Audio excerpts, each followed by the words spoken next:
Hi friends, welcome to Biology Simplified Tamil. நான் உங்க Senthilnathan. Re-NEET இருக்கா இல்லையா இந்த கேள்வி பயங்கரமா ஸ்டூடெண்ட்ஸ் அண்ட் பேரண்ட்ஸ் மத்தியில பூகம்பமா வெடிச்சு எழுந்திருக்கு. கன்ஃபியூஷன், எக்கச்சக்கமான கன்ஃபியூஷன், எக்கச்சக்கமான ஸ்ட்ரெஸ், எக்கச்சக்கமான பதற்றம்.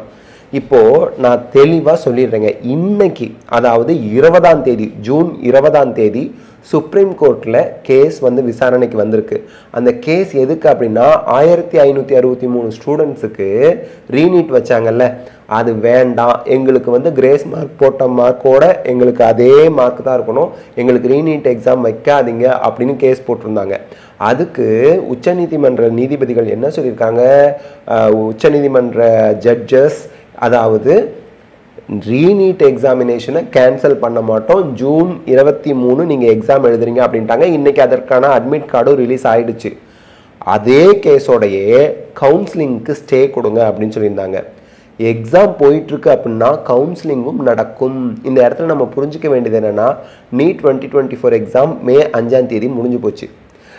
ஜூன் 23ஆம் தேதி நீட் ரீநீட் நடக்குது ஃபார் 1563 ஸ்டூடெண்ட்ஸ். நீட் எக்ஸாமும் போய்கிட்டு இருக்குன்னா கவுன்சிலிங்கும் நடக்கும். கவுன்சிலிங்க்கு தடை விதிக்க முடியாது அப்படின்னு திட்டவட்டமாக இன்னைக்கு உச்ச நீதிமன்ற ஜட்ஜஸ் சொல்லிட்டாங்க, நீதிபதிகள் சொல்லிட்டாங்க. இதில் எந்த மாற்று கருத்தும் கிடையாது. ஜூலை 6 நமக்கு கவுன்சிலிங் ஸ்டார்ட் ஆகுது அப்படின்னு சொல்லிட்டாங்க. அதுக்கப்புறம் இப்போ பார்த்தீங்கன்னா மொத்தம் 14 பெட்டிஷன்ஸ் போட்டிருந்தாங்க. அதில் 14 பெட்டிஷனில் 9 பெட்டிஷன் ஸ்டூடெண்ட் சைட்லேருந்து போயிருந்துச்சு. ஒரு பெட்டிஷன் ஸ்டூடெண்ட்ஸோட குரூப் 10 ஆச்சுங்களா. மீதி 4 என்டிஏ பெட்டிஷன் போட்டிருந்தாங்க. மொத்தம் 14 பெட்டிஷன். இந்த 14 பெட்டிஷனையும் நாங்கள் ஜூலை 8 விசாரிக்கிறோம். சென்ட்ரல் கவர்மெண்ட்டும் என்டிஏவும் ஜூலை 8 சுப்ரீம் கோர்ட்டுக்கு பதிலளிக்கணும்னு நோட்டீஸ் கொடுத்து விட்டுட்டாங்க. அதே போல் நீட் கவுன்சிலிங்க்கு தடை விதிக்க முடியாது, 7 ஹைகோர்ட்டில் போட்ட கேஸையும் நாங்கள் பாஸ் பண்ணுறோம், அதை எல்லாத்தையும் ஒருங்கிணைச்சு சுப்ரீம் கோர்ட் விசாரிக்கும். அதுவும் ஜூலை 8ஆம் தேதி சென்ட்ரல் கவர்மெண்ட் அதுக்கு பதிலளிக்கும் அந்த கேஸ்க்கெல்லாம் சுப்ரீம் கோர்ட்டில் அப்படின்னு சொல்லிட்டாங்க. எந்த ஹைகோர்ட்லேயும் இனிமேல் நீட் கேஸ் நடக்காது. சுப்ரீம் கோர்ட் எல்லாத்தையும் ஒருங்கிணைச்சு விசாரிக்கிறாங்க.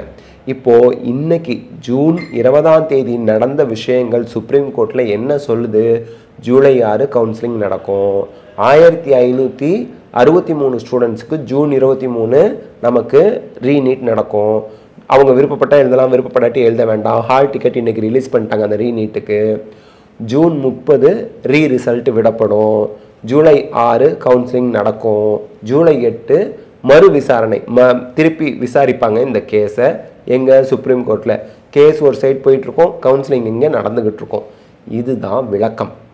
ரீநீட் நடக்கிறதுக்கான வாய்ப்புகள்லாம் எதுவுமே இப்போதைக்கு இருக்க மாதிரி தெரியல. சென்ட்ரல் கவர்மெண்ட் ஒரு நியூஸ் சொல்லியிருக்காங்க, ஒரு அறிக்கை விட்டுருக்காங்க. என்ன?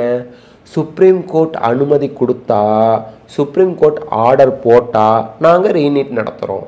இதில் உங்களுக்கு புரிஞ்சிக்க வேண்டிய விஷயம் என்ன? சுப்ரீம் கோர்ட் ஆர்டர் போட்டால் யூஜிசி நெட் 2024ங்கிற எக்ஸாமை சுப்ரீம் கோர்ட் ஆர்டர் போட்டு அவன் கேன்சல் பண்ணல. அவனே சிபிஐலேருந்து எங்களுக்கு ஒரு கம்ப்ளைண்ட் வந்துச்சு, அதனால் நாங்களே நாங்கள் இந்த 18ஆம் தேதி நடந்த 2 ஷிஃப்ட் யூஜிசி நெட் எக்ஸாமை நாங்கள் கேன்சல் பண்ணிட்டு எக்ஸாம் வைக்கிறோன்னு அவங்களா வச்சது. இப்போது ரீநீட் வைக்கணும்னா சுப்ரீம் கோர்ட் உத்தரவு கொடுக்கட்டும்னு சொல்கிறாங்க. இந்த இடத்துல நம்ம நல்லா புரிஞ்சுக்கணும். சுப்ரீம் கோர்ட் உத்தரவு கொடுக்குற மாதிரி நமக்கு தெரியல ரீநீட் வைக்க சொல்லி. அதனால் மார்க் கம்மியாக இருக்கா, அடுத்த வருஷத்துக்கு நம்ம நீட் 2025க்கு நல்லா உட்காந்து படிக்க ஆரம்பிக்கலாம். மார்க் ஜாஸ்தியாக இருக்கா, ரொம்ப பதற்றம் ஸ்ட்ரெஸ்லாம் ஆக தேவையில்லை. அப்படியானால் நீங்கள் உங்களை மனசை வருத்திக்கிறீங்க அப்படின்னு தான் அர்த்தம். ஆக்சுவலி என்ன ஃபேக்ட் அப்படிங்கிறத தெரிஞ்சுக்கிட்டு அதுக்கு தகுந்த மாதிரி நம்ம மனசை ரிலாக்ஸ்டாக வச்சுக்கிட்டு அதுக்கு தகுந்த மாதிரி நெக்ஸ்ட் ஸ்டெப்பு எடுத்து வைக்கணும் அப்படிங்கிறது தான் இந்த இடத்துல நான் உங்ககிட்ட சொல்லிக்கிறேன். ஸோ ஜூலை 6 கவுன்சிலிங் நடக்குது அப்படின்னு இன்னைக்கு ஜூன் 20ஆம் தேதி சுப்ரீம் கோர்ட் திருப்பவும் பதிலளிச்சிருக்கிறாங்க. இதுக்கு மேலே நம்ம சொல்கிறதுக்கு ஒன்றும் இல்லை. ஸோ இந்த வீடியோவில் நம்ம என்ன பார்த்துருக்கோம்? சுப்ரீம் கோர்ட்டில் இன்னைக்கு சுப்ரீம் கோர்ட் என்ன சொன்னாங்க அப்படிங்கிற அப்டேட் பார்த்துருக்கோம். இந்த வீடியோ உங்களுக்கு ஹெல்ப்ஃபுல்லாக இருந்தால் லைக், ஷேர், கமெண்ட் பண்ணுங்கள். பயாலஜி சிம்பிளிஃபைட் தமிழ் சேனலுக்கு சப்ஸ்கிரைப் பண்ணுங்கள். Because your support is our strength. Thank you. Get ready for counselling. Thank you.